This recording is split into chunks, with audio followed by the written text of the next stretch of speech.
All this trouble started in the US property markets. So what makes you think there's opportunity suddenly there now? You know, this whole thing in the US started with people borrowing money that really couldn't afford to buy property, and that was the crux of it.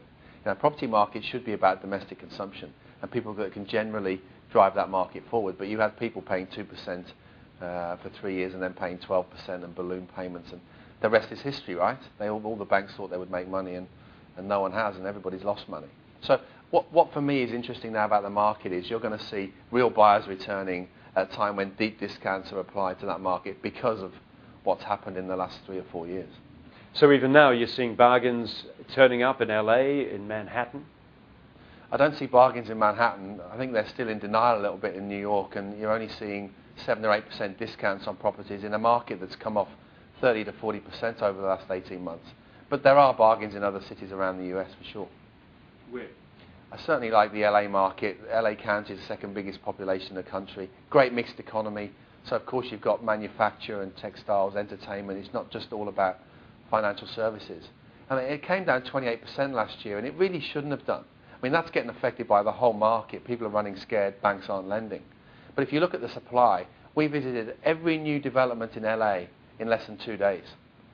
Do you think people have just got to gather up their courage and just dive back in there again, even though the headlines, you know, every day they're terrible? It's partly that. There's no doubt about it. People are nervous, and understandably so, as I said before. So it's partly that kind of consumer mentality and consumer momentum that needs to return to the market. And the banks have a massive role to play as well. Currently, the banks are lending at 5.1% on average in America. But, you know, interest rates are supposed to be 0.25%. So if Obama can get them down to 4%, which is what he's trying to do, people will start to look at that and say, hey, you know, I can afford a property. I can afford 30% down payment. I'm going to get back into the market. And that's the thing.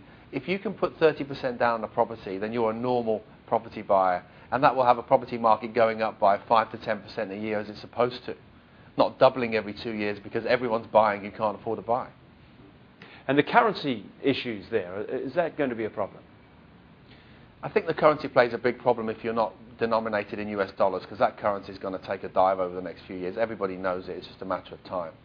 So if you're living, working in Hong Kong or US denominated currencies, it's a great play because those are your assets. If you're in Singapore, you might want to look at the UK or Australia instead of the US. But we shouldn't forget the US is a great yield play at the moment, which is very unusual. You can get in and get really great yields in places like LA.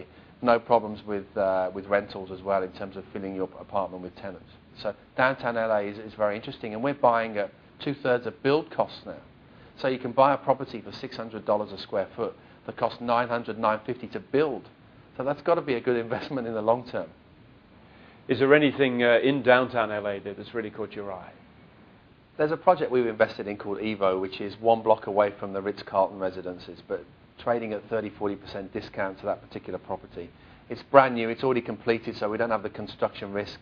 A lot of the original investors fell out of bed because the market moved against them and they couldn't borrow the finance back then. But it's a really great build. It's a green build, so it gets a tax break. It's LEED certified, which is very important now in the US in terms of the green notion there. Swimming pools, all the great facilities that you'd really want, jogging tracks and gyms and stuff. But it's really that close to the Staples Center that you can walk across. So they're building this huge LA Live there, which is going to be a massive employment for several thousand people. So it's very well located, but the facilities are superb. So that's a great project for us.